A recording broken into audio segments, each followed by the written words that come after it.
بله تماشاوان برز لسر پیشاتو پیجاچونین باجار درعای جی رادوستن کو حتی انها باجار راستی تو بارانی و ایریشن هوان جالی رژیم و میدیسم به ثروتی تاوی کو ام بیجن بالیوسخانه امریکی لشامی اف ایریش شرمزار کرو داخواز راوستاندنا وان ایریشان و راکرنا دور پیچکر لهنجی رژیم بردوامه و بابت دیگر میوان خو برز حواس عقید انتام اوفیسا پیوندین دربه وين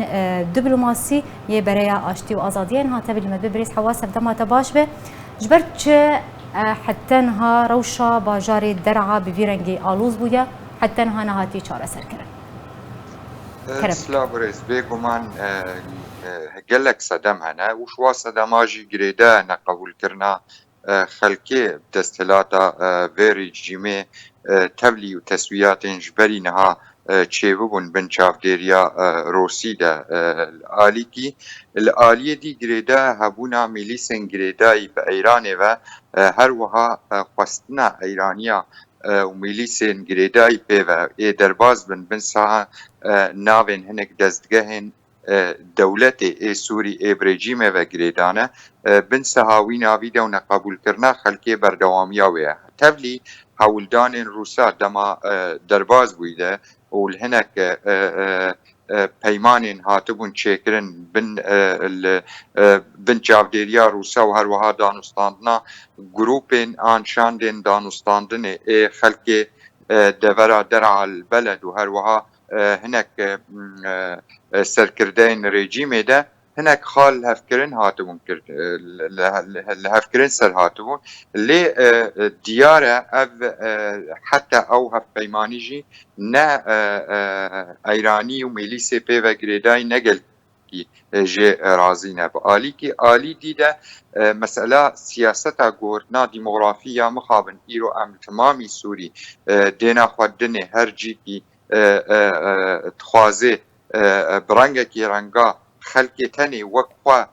wek nerîna xwe siyasî li hundirê wê devera destilat tê de bihêlê hîn berdewam e yanî û tenê belkî yek tiştên sereke ê xelkê wê deverê li pêşiyê sekinîn pêşiya mesela ew peymanên ji berê ê hebûn barkirina xelkê xelk ji derعayê berê wa bidin derdora Helebê herwiha çil Babê çil Efrînê çil Raî Cerablos deverên bin çavdêriya Idlibê deverên wek dibêje destilata Tirkiye û grûpên dî çekdar li wa de heye xelkê der'a ew reng qebûl nekirin tevlî beşekî gelkî hindik hatin şandin wa devera lê bêhtirê wa ev reng qebûl nekir û baweriyê de ew jî heta niha serketineke gereke kêmayî ev mesele neyê qebûl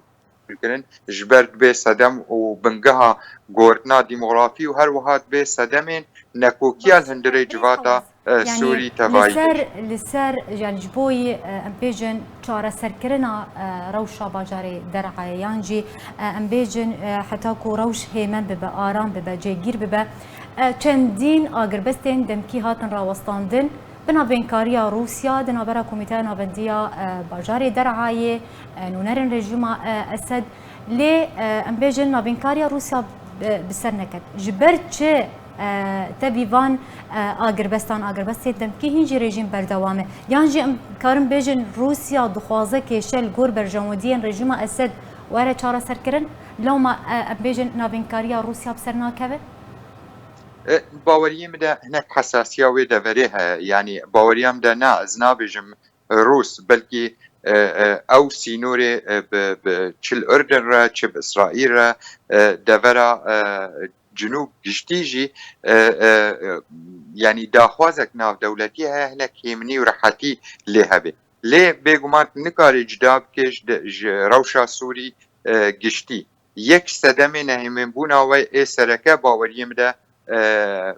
ایرانی و میلسی پی و گریدا یک صدمن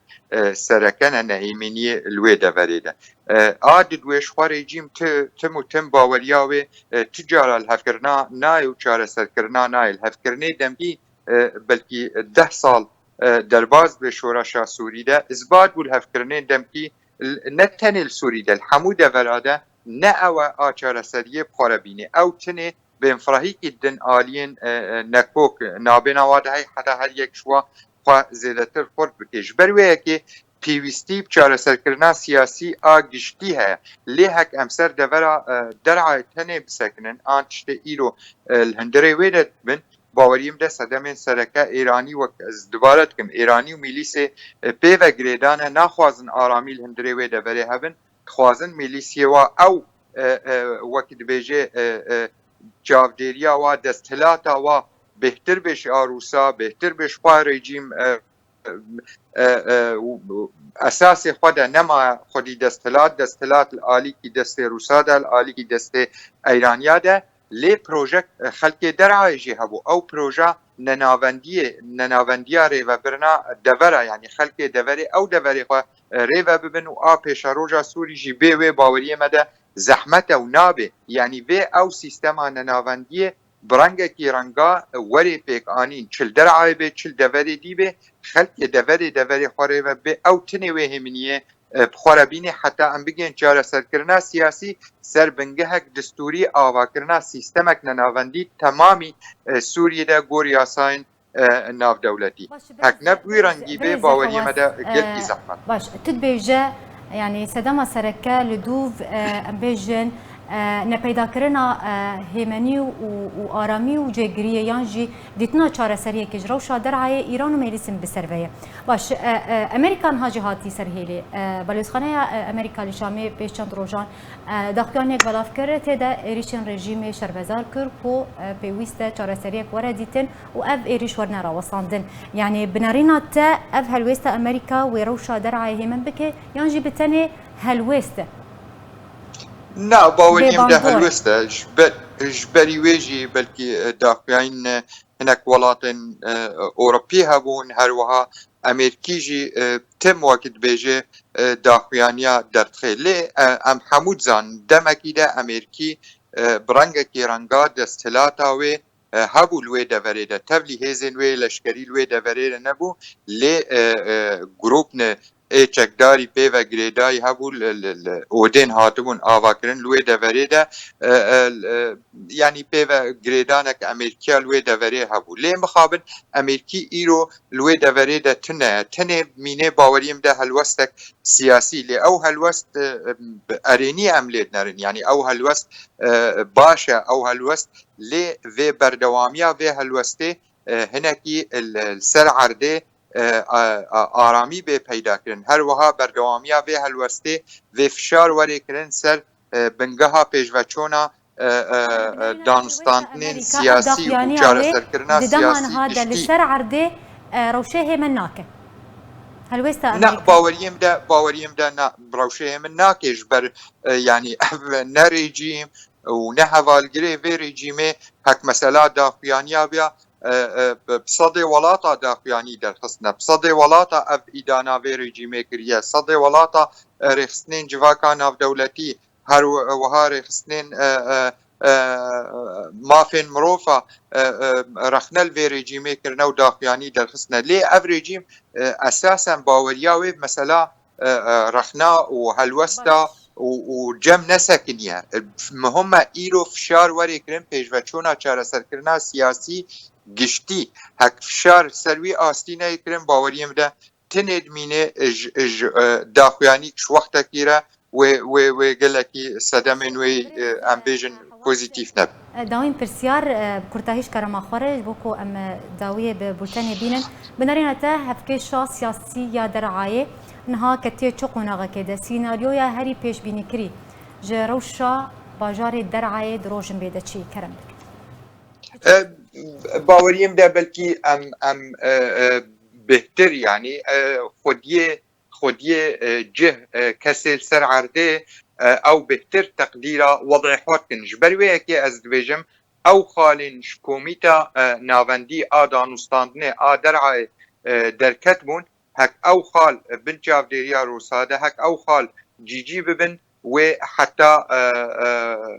حتی راده کی و باش به حتی بگین مثلا چاره سرکرنا سیاسی لی باوریم ده میلیسین ایران و میلیسی پی و گریدای حتا جواوەری ناهێلێ ئەو ئارامی بێ پەیداکردن ji ber wê yekê gerek Rûs û Amerîkî heta radayekî Amerîkî hinekî tensîqekî bi Rûsa re rê bibînê birêvebirinek nenavendî li hundirê wê deverê û timamê devera de ji ber bibe bingehek ji çareserkirina siyasî re û her wiha bibe bingehek ji danîna distûra Sûrî a pêşerojê re ji ber ew wê tenê aramiyê xwe re bînî hek ne xelkê deverê devera xwe rê vebin باوریم ده زحمت. بله زور سپاس جبو میوانی مبریز حواس عقید اندام اوفیسا پیوندین دربه و ین دیپلماسی برای آشتی و آزادی ایران میوانی ما بو لسر بابت درعای و پیشاتین درعای زور سپاس لسر آمده بوناته.